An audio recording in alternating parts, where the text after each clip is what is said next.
Carol Nelson, and I am appearing for acting grade 3. The monologue that I will be performing is titled Burglarized, written by Anne Frank. In this piece, my character Kitty, a rebellious teenage girl, finally decides to take the stand against the so-called guest in her house, who happens to be her mother's latest boyfriend, Gerald. She explains her grievances by putting on a strong front, all the while trying not to become emotional towards the end. This piece delves on the issue of invasion of privacy and the fear of being replaced.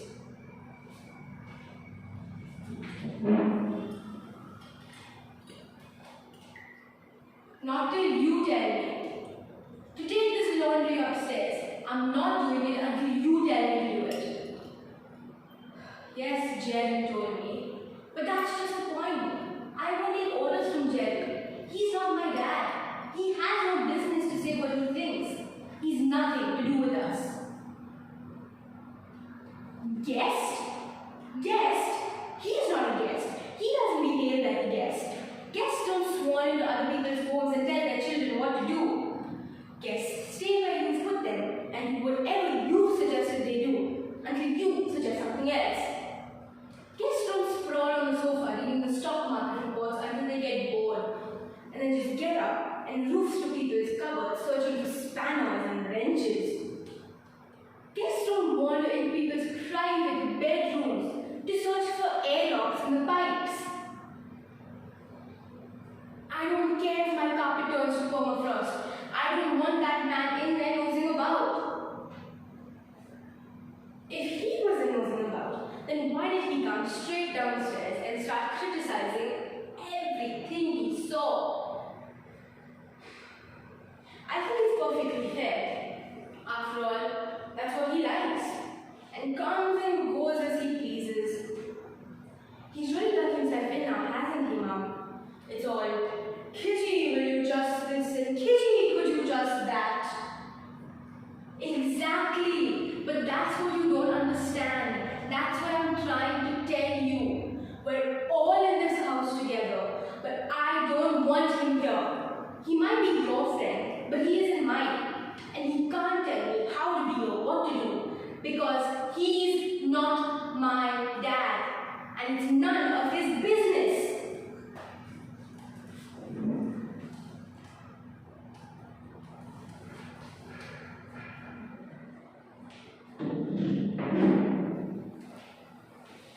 For my second piece, I will be performing an original monologue based on the topic The Disappointment.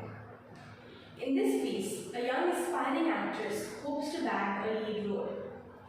While Kitty in my first piece gets used to Gerald being part of their lives towards the end of the play, in this piece, a man who cannot handle the disappointment and chooses to leave rather than settling for less.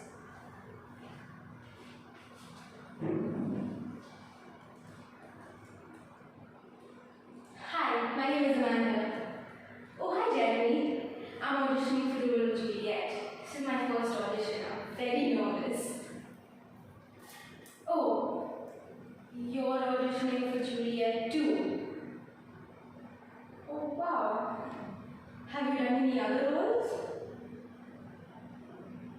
Portia from The Merchant of Venice. Oh, because of the hair. I can see why you got the role. You have lovely hair. Do you have any advice for me as first timer? Just be confident. Okay, thank you. Ooh, it's my turn next. Oh no, looks like her audition didn't go very well. It's okay, you'll do better next time. I don't think she heard me. It's my turn. Good evening. My name is Amanda, and I am auditioning for the role of Juliet. Okay, thank you.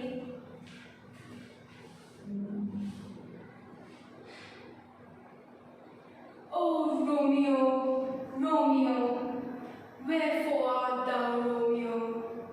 Deny thy father, and refuse thy name, and I'll no longer be a Capulet. I can do something else if you like.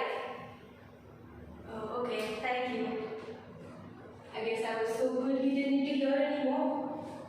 Jeremy, is it your turn next? Well, all the best. Start learning my lines. 'Tis but thy name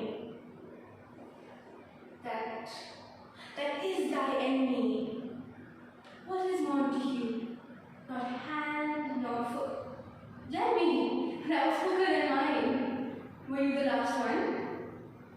Then they'll be announcing the cast list soon. Whew.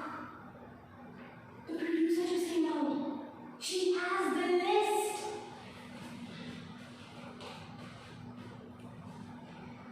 Why do they announce the lead roles last? Okay. So my hair looks good. Put on some lip gloss. Okay, Lady Capulet, Lady Montague. If I'm not any of them, then I know what that means. And the role of Romeo goes to... Ooh, I'm glad I'm going to be working with him. And finally, of course they saved the best for last. I have no doubt about it, it's going to be me. And the role of Juliet goes to... What? Jeremy? Was it because his hair is longer than mine? I'm very happy for you. You make a great Juliet. Well, there's no point in staying now, is there? Bye. How disappointing.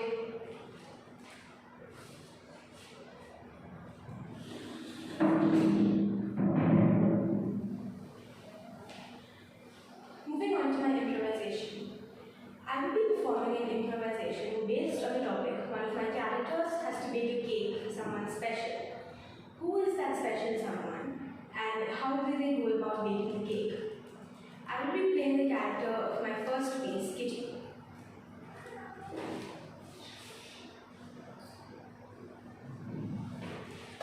So, Mom has asked me to bake a cake for Gerald for his birthday. I know exactly what I'm going to do. Let's start off with some...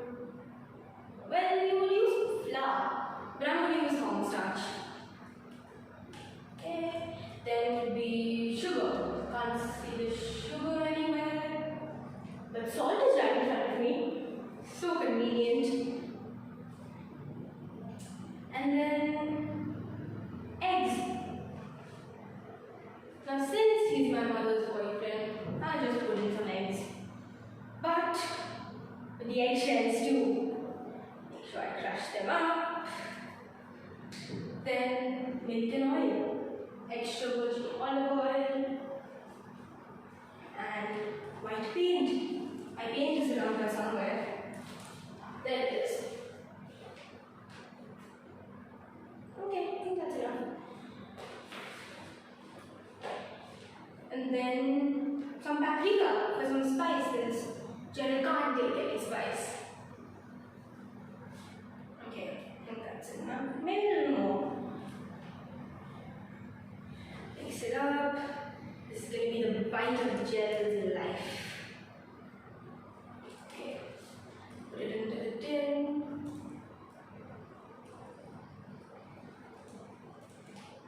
Every last bit. Oh hey Mom, this is Gerald's cake. No. Those aren't brown eggshells, you see. They're very exotic brown chocolate chips. You only get a specific amount. Okay, now shoo, no tasting the cake. I'm going to put it in the oven now. Oven, 100 degrees Celsius for 15 minutes. For frosting, since he likes shaving so much, let's put some shaving cream in. Stock is somewhere here. There it is. Okay, put it into a bowl. And then for some more spice, the paprika.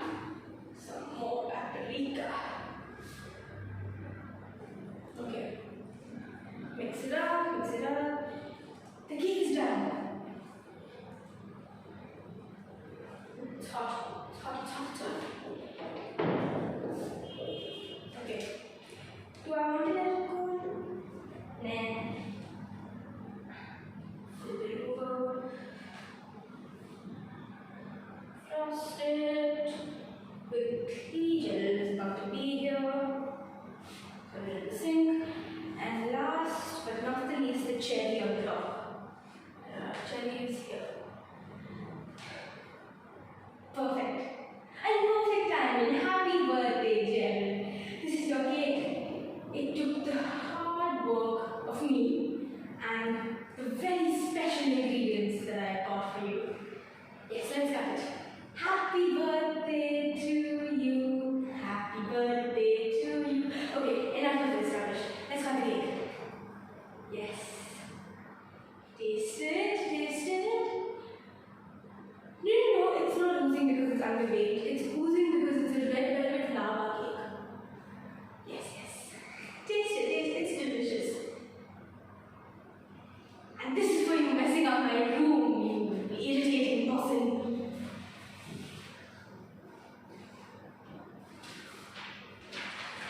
Moving on to my reflection tasks. Question 1.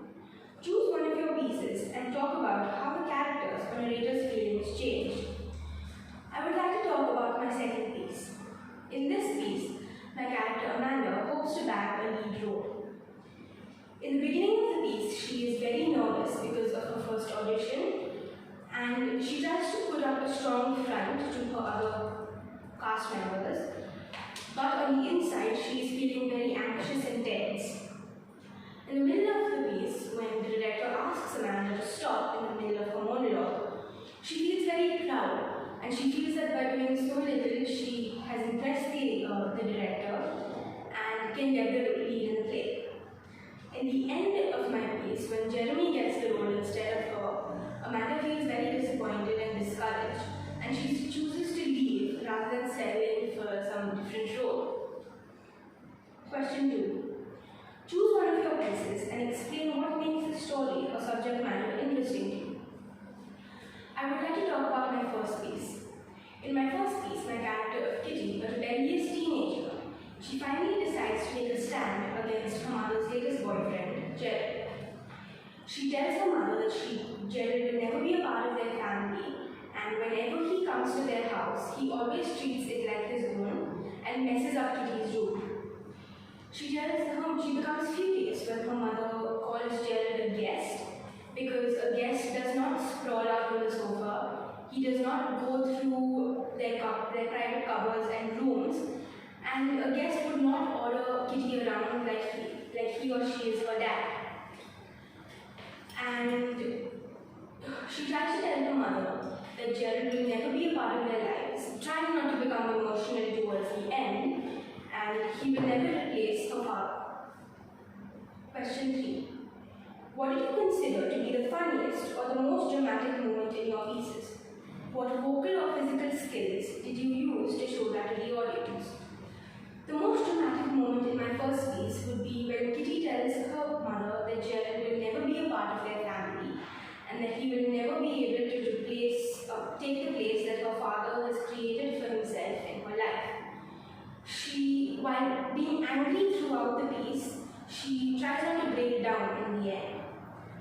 I showed this by raising the volume of my voice. I slowed down the pace at which I was delivering the rest of this piece, and I used a very sad tone to try and express what my character was feeling. I have learned a lot by doing this exam, and I hope to do more exams like this in the future. Thank you.